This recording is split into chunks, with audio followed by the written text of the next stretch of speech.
सुबह का समय है। गायत्री देवी अपने छोटे से किचन में चाय बना रही है और बगल में उसकी छोटी बहू नीलिमा सब्जियां काट रही है। घर में हलचल शुरू हो चुकी है। तभी दरवाजे से एक चहकती हुई आवाज आती है। मम्मी जी देखिए मैं क्या लाई। कल्पना हाथ में चमचमाता हुआ नया एयर फ्रायर लिए अंदर आती है। अरे बहू तो फिर से किचन का सामान खरीद लाई। पहले से ही रखने की जगह नहीं बची है, अब इसे कहाँ ठूसेगी। मम्मी जी इसमें घबराने की क्या बात है, थोड़ी सी जगह बना लेंगे ना इसके लिए। और ये बहुत फायदे की चीज है, इसमें बिना तेल के खाना बनता है, एकदम हेल्दी। दीदी कहीं ऐसा तो नहीं कि आप होटल खोलने की तैयारी कर रही हैं? देखिए हमसे मत छुपाइएगा। हाँ, अगर ऐसा है तो पहले ही बता दीजिए, हम भी पार्टनरशिप में आ जाएंगे। अरे ऐसा कुछ नहीं है, मुझे अच्छा लगा इसलिए खरीद लिया। ये देखो कल मैंने रिया के घर में देखा था, उसने इसमें बिना तेल के फ्रेंच फ्राइज बनाए थे, एकदम टेस्टी और हेल्दी। मैंने सोचा जब रिया के घर में हो सकता है तो हमारे घर में क्यों नहीं। हाँ वो तो साफ दिख रहा है कि आपको जो भी चीज किसी और के घर में दिखती है वो अगले ही दिन हमारे घर में आ जाती है। कभी जूसर, कभी वॉफल मेकर, कभी ग्रिल मशीन। दीदी अब किचन के लिए किचन ही अलग से बनवाना पड़ेगा। गायत्री अपना सर पकड़ लेती है। देख बहू कोई चीज लाना गलत नहीं है, लेकिन सिर्फ नकल करके खरीदते जाना भी ठीक नहीं है। और फिर देख तो सही हमारा किचन कितना छोटा है, अब तो तेरा सामान रखने के लिए भी जगह नहीं बची। ओफो मुझे तो कोई समझता ही नहीं है। ये कहकर कल्पना झुंझलाती हुए वहां से चली जाती है। गायत्री और नीलिमा उसकी इस आदत पर हंसते हुए एक दूसरे को देखते हैं।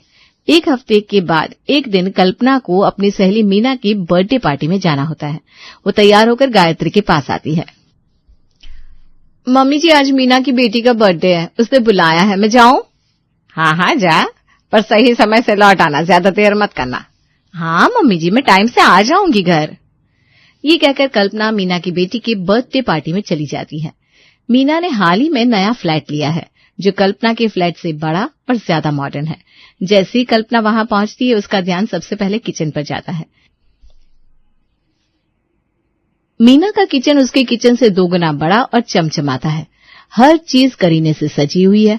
कल्पना चारों तरफ नजरें घुमाती है और फिर मीना से उत्साहित होकर कहती है, अरे वाह मीना, तेरा किचन तो बहुत बड़ा और सुंदर है, एकदम साफ सुथरा भी।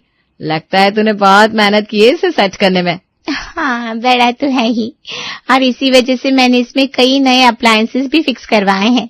अरे इसमें कौन सी बड़ी बात है, मेरे किचन में भी काफी नई नई चीजें हैं, तुझे देखने को मिलेंगी। मुझे तो वैसे भी इन सब चीजों का बहुत शौक है। हाँ बहुत कुछ होगा तेरे पास, पर ये देख तेरे पास डिश वॉशर है क्या? मीना की बात सुनकर कल्पना चौंक जाती है। उसकी नजर मीना के किचन के एक कोने में रखे बड़े से डिश वॉशर पर जाती है।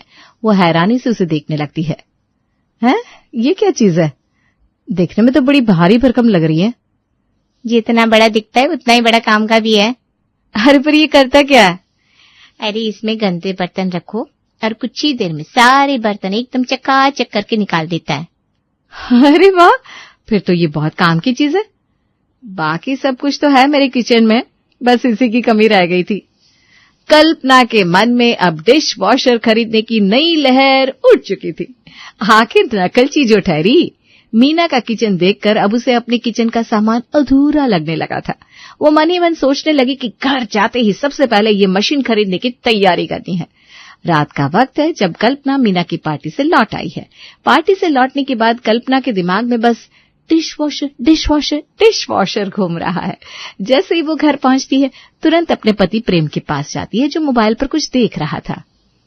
सुनिए ना, मुझे कुछ पैसे चाहिए। कितना चाहिए? कुछ ज्यादा नहीं, बस 50,000। प्रेम चौंक जाता है। वो मोबाइल नीचे रखकर कल्पना की ओर देखता है। 50,000? क्या सुन रहा हूं मैं? इतने पैसे किस लिए चाहिए तुम्हें? कहीं तुम्हारा कोई सीक्रेट बैंक अकाउंट तो नहीं खुल गया? अरे नहीं जी, सीक्रेट अकाउंट से भी बड़ी चीज चाहिए मुझे। अब सीधे सीधे कुछ बताओगी या ऐसे ही पहेलियां बुझाती रहोगी? आज ना मैं मीना की बेटी की बर्थडे पार्टी में गई थी। वहां मैंने मीना के किचन में एक डिश वॉशर देखा। बहुत ही कमाल की चीज है, मुझे भी अपने किचन के लिए लेना है। बस, मतलब अब तो हद ही हो गई तुम्हारी नकल की। अब किचन का सामान देखना बंद करो। और इसमें बुराई क्या है, बिना मेहनत की चकाचक बर्तन मिल जाएंगे। प्रेम को अब गुस्सा आ जाता है। अरे इतनी मेहनत से पैसे कमाते हैं और तुम नकल करने में उड़ा देती हो। पहले ही किचन स्टोर रूम बन चुका है, अब डिश वॉशर रखोगी कहाँ? अरे घर के लिए तो ले रही हूँ, आपकी तरह कोई फालतू की बाइक की एक्सेसरी नहीं ले रही हूँ मैं, जो घर में शोपीस बनकर पड़ी रहे। देखो ज्यादा बहस मत करो, पहले ही घर का बजट बिगड़ चुका है। इतनी गर्मी पड़ रही है पर घर में एसी लगवाने के पैसे नहीं बच रहे और तुम्हें डिश वॉशर की पड़ी है। मतलब साफ है, आप पैसे नहीं देने वाले। बिल्कुल, और ये डिश वॉशर लेने की जितनी जल्दी है उतनी जल्दी अगर घर का बजट संभालने की होती ना तो हमारे पास 2-2 फ्लैट होते। ठीक है, मत दो पैसे, मैंने कुछ अपनी सेविंग में रखे हैं, मैं उसी से ले आऊंगी। हद हो गई यार, तुम्हें किसी की सुननी ही नहीं है। जाओ जो करना है करो। प्रेम गुस्से में उठकर वहां से चला जाता है। दूसरी ओर कल्पना के चेहरे पर मुस्कान आ जाती है। उस पर तो बस अपने डिश वॉशर की धुन सवार है। अगले दिन घर में फिर से एक नया किचन अप्लायंस आ जाता है, ब्रांड न्यू डिश वॉशर, और इसके साथ ही कल्पना की नकलची लिस्ट में एक और नाम जुड़ जाता है। अगले दिन सुबह का वक्त, गायत्री देवी अपने कमरे में बैठी पूजा का थाल तैयार कर रही थी। नीलिमा रसोई में चाय बना रही होती है, तभी दरवाजे की घंटी बजती है। नीलिमा दरवाजा खोलती है और देखती है कि 2 डिलीवरी वाले एक बड़ा सा बॉक्स लेकर खड़े हैं। अरे ये क्या है? मैम ये डिश वॉशर की डिलीवरी है। Dish washer? हाय, दीदी ने तो सच में खरीद लिया। कैसा लगा मेरा नया डिश वॉशर? मीना के यहाँ देखा था तभी सोच लिया था अपने घर में भी यही लाना है। गायत्री देवी चाय पीते पीते चौंक जाती है और गुस्से में कप रख देती है। हे भगवान, ये तो क्या ले आई? पहले से ही पूरा किचन कबाड़ बना पड़ा है, अब ये और जोड़ दिया। दीदी इतनी बड़ी मशीन कहाँ रखोगी? किचन में पहले ही सामान रखने की जगह नहीं बची। अरे जगह बना लेंगे ना, ये बहुत काम की चीज है। मीना बता रही थी कि इससे बर्तन बिना हाथ लगाए चकचकाचक हो जाते हैं। सोचो कितनी आसानी हो जाएगी। हाँ, पर इससे जेब भी तो हल्की कर दी ना। हल्की? अरे पूरे 50,000 लगे हैं, और पैसे कहाँ से आए ये भी सुन लो। कल्पना, पैसे कहाँ से आए? वो मम्मी, मैंने अपनी सेविंग से लिए हैं। हे भगवान, ये बचाए हुए पैसे मुश्किल वक्त के लिए होते हैं, दिखावे के लिए नहीं। हाँ, और घर में एसी लगवाने के पैसे नहीं है, लेकिन नकल करने के लिए 50,000 खर्च कर दिए। नीलिमा कल्पना को ताना मारती है। दीदी, कहीं आप पूरे मोहल्ले के बर्तन तो नहीं धोने वाली? बहुत मजाक उड़ाना है ना तुम्हें? मैं तो बस घर के काम आसान करने के लिए ये सब लाती हूँ। पहले इतने सामान के चलते ढंग से सफाई नहीं हो पाती, अब ये और आ गया। जब अपने किए पर पछताओगी ना तब समझ में आएगा। गायत्री वहां से उठकर चली जाती है। प्रेम भी गुस्से में बाहर निकल जाता है। नीलिमा हंसते हुए कल्पना को देखती है। अच्छा दीदी, मशीन बर्तन धोएगी, लेकिन मशीन को धोएगा कौन?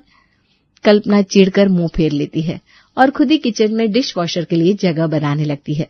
घर में सभी लोग परेशान हैं, लेकिन कल्पना अभी भी अपनी जिद पर अड़ी हुई है। कुछ दिन यूं ही बीत जाते हैं।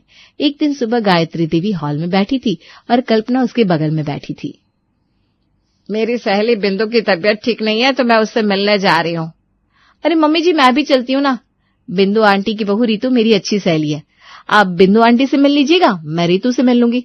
वैसे भी कितने दिन हो गए उससे मिले हुए। अच्छा तो ठीक है, चलो। गायत्री और कल्पना बिंदु आंटी के घर पहुंचती है।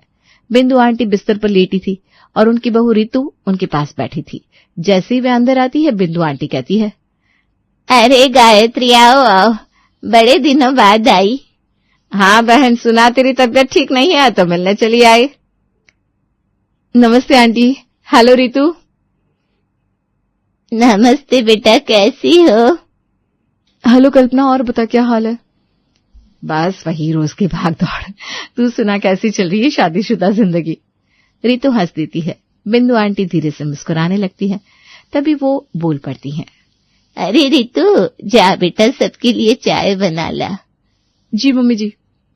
आंटी, मैं भी रीतू के साथ किचन में जाती हूँ, उसकी मदद कर दूंगी। हाँ बेटा, वैसे भी तुम दोनों सहेलियां हो, बातें भी हो जाएंगी। दोनों किचन में जाती हैं। रीतू गैस पर चाय चढ़ा देती है और बिस्किट प्लेट में रखने लगती है। तभी कल्पना की नजर किचन काउंटर पर रखे कॉफी मेकर पर पड़ती है। अरे ये तो कॉफी मेकर है ना, बड़ा अच्छा लग रहा है।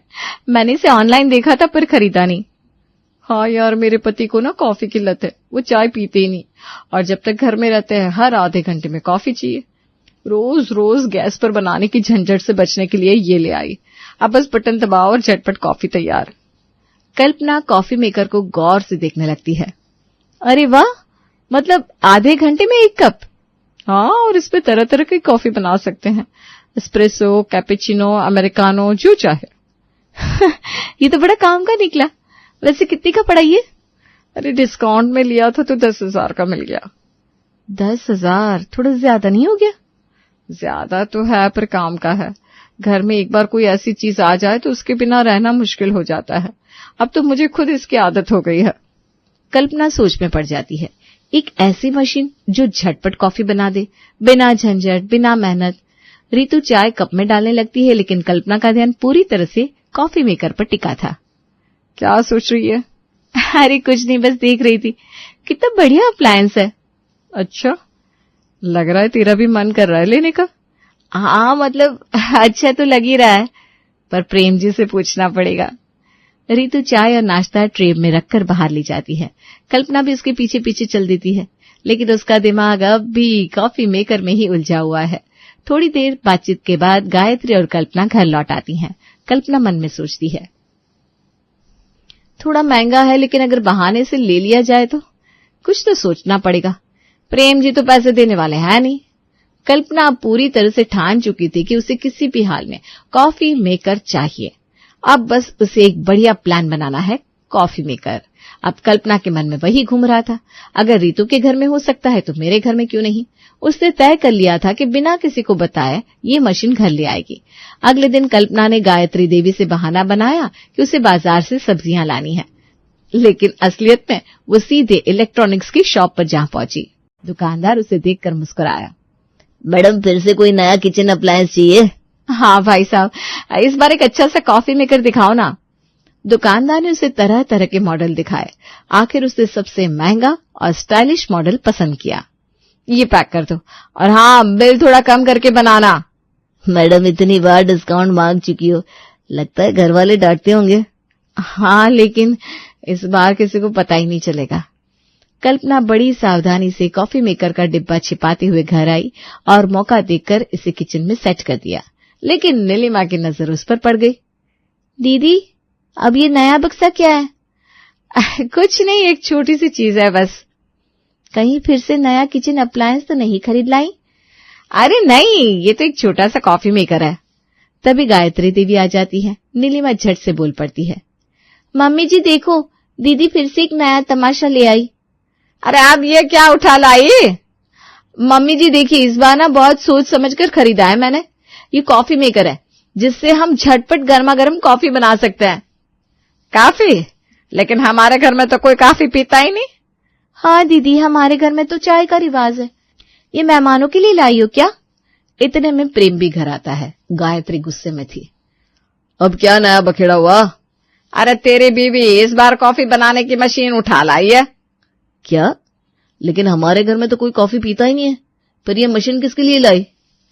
अरे कभी कभी कुछ नया भी तो होना चाहिए ना। नीलिमा कल्पना की चुटकी लेते हुए कहती है। हाँ भैया, अब हमें जबरदस्ती कॉफी पीनी पड़ेगी, नहीं तो दीदी का ये शानदार आविष्कार धूल खाएगा। ये सब बंद कर। कितने पैसे दिए इस मशीन के लिए? ज्यादा नहीं मम्मी जी, बस 4,000। 4,000? कल्पना, तुम सच में सुधरोगी नहीं? पहले डिश वॉशर, फिर रोटी मेकर, अब ये कॉफी मेकर। घर को किचन शोरूम बनाकर छोड़ोगी क्या? कल्पना को गायत्री और प्रेम से बहुत डांट पड़ती है और वो चुपचाप सुन लेती है, क्योंकि आखिर उसका कॉफी मेकर आ तो गया था। वो मन ही मन खुश थी। अगले दिन सुबह अब जब मशीन आ ही गई थी तो कल्पना ने सबसे पहले कॉफी बनाने की ठानी। उसने मशीन चालू की, पानी डाला, कॉफी पाउडर डाला और सबको बैठने को कहा। कुछ ही मिनटों में मशीन से गर्मा गर्म कॉफी तैयार हो गई। लीजिए मेरे कॉफी मेकर की पहली शानदार कॉफी। इसका स्वाद तो अजीब लग रहा है। नीलिमा कॉफी की एक चुस्की लेते हुए कहती है। उफ, इतनी कड़वी। लगता है ये कॉफी नहीं, मशीन धोने का पानी है। हाय राम, अब इस मशीन में अलग से ट्रेनिंग लेनी पड़ेगी। हाँ मम्मी जी, अब तो दीदी को कॉफी मेकर ऑपरेटिंग क्लास भी लगानी पड़ेगी। हे भगवान, तू ही कुछ कर। इस नकलची बहू ने तो जीना हराम कर रखा है। हाँ मम्मी, मैं भी बिल्कुल परेशान हो गया हूँ। जो चीज किसी के घर अच्छी नहीं लगी कि उसकी नकल करके उसे खरीद लाती है। पैसे तो जैसे पेड़ पर उगते हैं। अरे बस करो तुम सब, पहली बार बनी है, थोड़ी खराब हो सकती है। अरे पर जब घर में कोई कॉफी पीता ही नहीं है तो तुम्हें यह मशीन लाने की जरूरत क्या थी? सिर्फ नकल करने के लिए इतने पैसे बर्बाद कर दिए। जाओ अब चाय बनाकर लाओ हम सबके लिए। हे राम, अब तू ही बचा ले इस मुसीबत से, तू ही कोई रास्ता निकाल इसकी नकल से छुटकारा पाने का। इतना सब सुनकर कल्पना चुपचाप चाय बनाने चली जाती है। गायत्री और प्रेम परेशान से एक दूसरे को देखते हैं। सुबह का समय है। कल्पना रोज की तरह सबसे पहले उठकर किचन में जाती है, लेकिन जैसे ही वो किचन का दरवाजा खोलती है अचानक जोर से चिल्ला उठती है, मम्मी जी, प्रेम जी, नीलिमा, जल्दी आइए। कल्पना की तेज चीख सुनकर पूरा घर हड़बड़ा जाता है। गायत्री, प्रेम और नीलिमा दौड़कर किचन की ओर भागते हैं।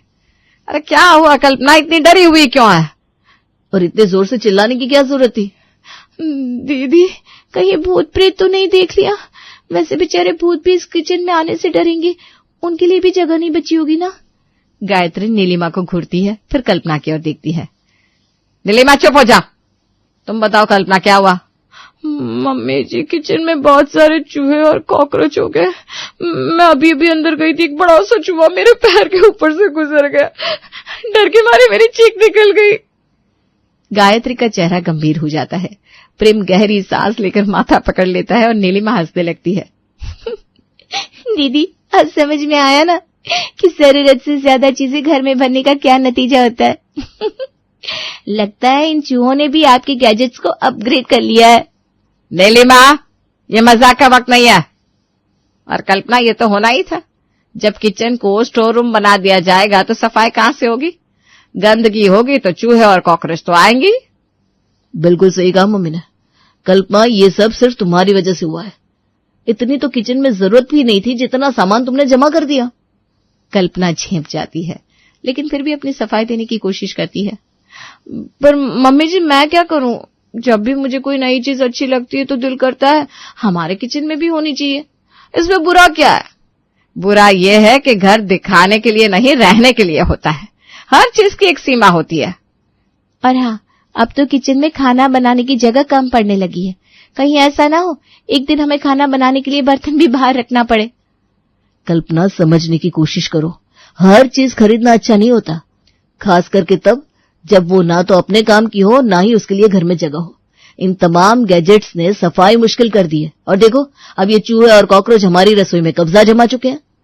कल्पना को पहली बार एहसास होता है कि उसकी नकल करने की आदत ने पूरे घर को परेशानी में डाल दिया है। शायद आप लोग सही कह रहे हैं। अब मुझे समझ में आ रहा है कि बेवजह चीजें इकट्ठा करना सही नहीं है। पर अब इस मुसीबत से कैसे छुटकारा पाया जाए? अब पूरे घर में पेस्ट कंट्रोल करवाना होगा, वरना ये चूहे और कॉकरोच पूरे घर में फैल जाएंगे। और हाँ बहू, आज से ये नकल करने की आदत छोड़ दो। देखा, तुम्हारी वजह से कितनी मुसीबत झेलनी पड़ रही है।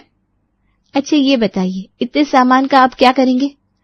सारा एक्स्ट्रा सामान पैक करके ऊपर वाले कैबिनेट में रख देंगे। जरूरत पड़ेगी तो निकाल लेंगे। इससे किचन भी साफ रहेगा और चीजें बर्बाद भी नहीं होंगी। बिल्कुल सही कहा बेटा, घर में व्यवस्था जरूरी होती है, वरना ये घर कम और गोदाम ज्यादा लगने लगता है। प्रेम तुरंत ही पेस्ट कंट्रोल वालों को बुलाता है। पूरे घर में सफाई होती है और किचन फिर से व्यवस्थित और सुंदर दिखने लगता है। कल्पना भी अपनी गलती समझ चुकी थी और खुद ही चीजों को व्यवस्थित करने में लग जाती है। मम्मी जी, मैंने आज एक बहुत बड़ा सबक सीख लिया।